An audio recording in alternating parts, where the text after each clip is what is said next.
Nobel বিজয়ী অধ্যাপক doctor Mohammad ইউনূসকে প্রধান উপদেষ্টা করে 17 সদস্যের অন্তর্বর্তীকালীন সরকার গঠিত হয়েছে। এই সরকারের প্রধান উপদেষ্টা ও অন্য সদস্যরা গতকাল বৃহস্পতিবার 8ই আগস্ট রাতে শপথ নেন। পরে আজ অন্তর্বর্তীকালীন সরকারের প্রধান উপদেষ্টা ডক্টর মোহাম্মদ ইউনূস বিভিন্ন মন্ত্রণালয় বিভাগের দপ্তর বণ্টন করেছেন। তবে অনেকেরই কৌতূহল, এসব উপদেষ্টারা দায়িত্ব পালনকালে কি কি সুযোগ সুবিধা পাবেন। 2011 সালের পঞ্চদশ সংশোধনীয় মাধ্যমে তত্ত্বাবধায়ক সরকার ব্যবস্থা বাতিল করায় বিদ্যমান সংশোধনে তত্ত্বাবধায়ক সরকারের প্রধান উপদেষ্টা ও উপদেষ্টাদের বেতন ও সুযোগ সুবিধার বিষয়ে সুনির্দিষ্টভাবে কিছুই বলা নেই। তবে প্রধানমন্ত্রীর সমান পদমর্যাদায় দায়িত্ব পালন করবেন প্রধান উপদেষ্টা। একইভাবে মন্ত্রীর সমান মর্যাদায় দায়িত্ব পালন করবেন উপদেষ্টারা।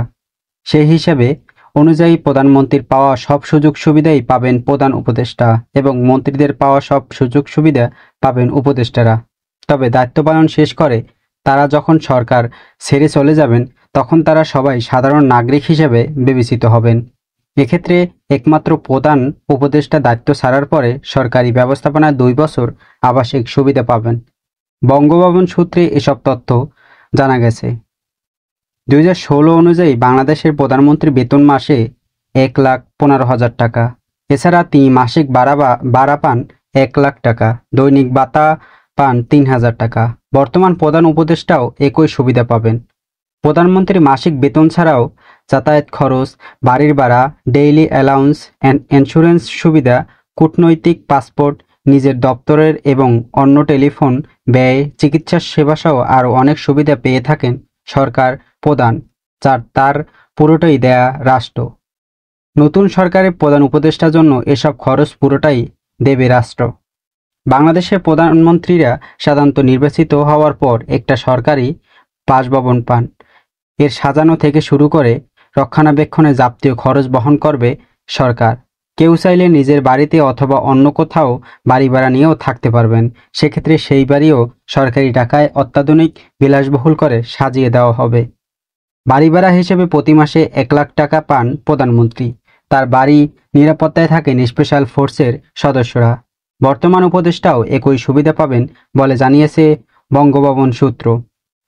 প্রধানমন্ত্রীর মতো প্রধান উপদেষ্টাকেও বিদ্যুৎ, গ্যাস, টেলিফোন, পানির বিল যত খরচই হোক না কেন সবকিছুই খরচ হবে রাষ্ট্রীয় কোষাগার থেকে। দেশ এবং দেশের বাইরে যাতায়াত করার জন্য প্রধানমন্ত্রীর যে টাকা খরচ হয় তাও সম্পূর্ণ বহন করে রাষ্ট্র। দেশের মধ্যে ট্রেনে যাতায়াতের ক্ষেত্রে তার জন্য বরাদ্দ থাকে বিলাসবহুল রেলওয়ে সেলুন কোচ। পরিবারে কোনো সদস্য থাকলে তারও ফ্রিতে যাতায়াত করতে পারেন।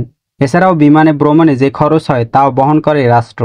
আকাশপথে ভ্রমণের সময় রাষ্ট্রীয়ভাবে বাৎসরিক 25 লাখ টাকা ইন্স্যুরেন্স কভারেজ পান বাংলাদেশ প্রধানমন্ত্রী।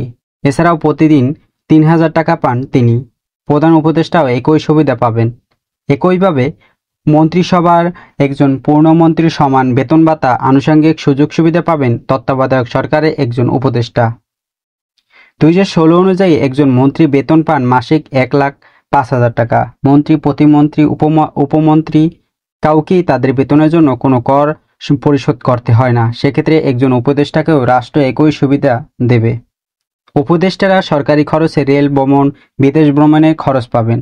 বিদ্যমান আইন অনুযায়ী সরকার একজন পূর্ণমন্ত্রী বিনা ভাড়ায় সরকারি বাসভবন সুবিধা পান।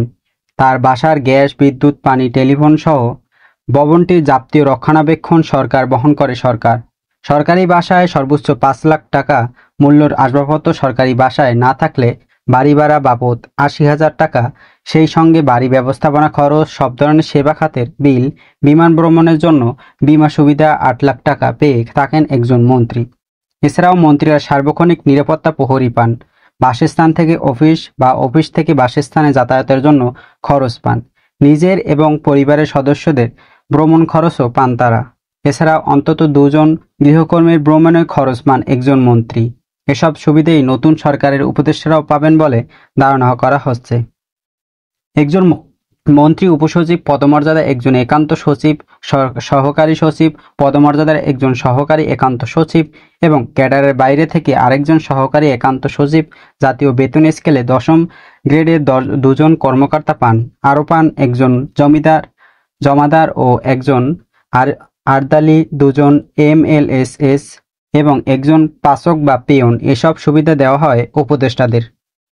এ বিষয়ে মন্ত্রিপরিষদ সচিব মাহবুব হোসেন জানিয়েছেন, প্রধান উপদেষ্টা প্রধানমন্ত্রীর মতো রাষ্ট্রের নির্বাহী দায়িত্ব পালন করবেন। উপদেষ্টারাও মন্ত্রণালয়ের মন্ত্রীর দায়িত্ব পালন করবেন। সেক্ষেত্রে তারা রাষ্ট্রের বিদ্যমান সব সুযোগ সুবিধাই পাবেন।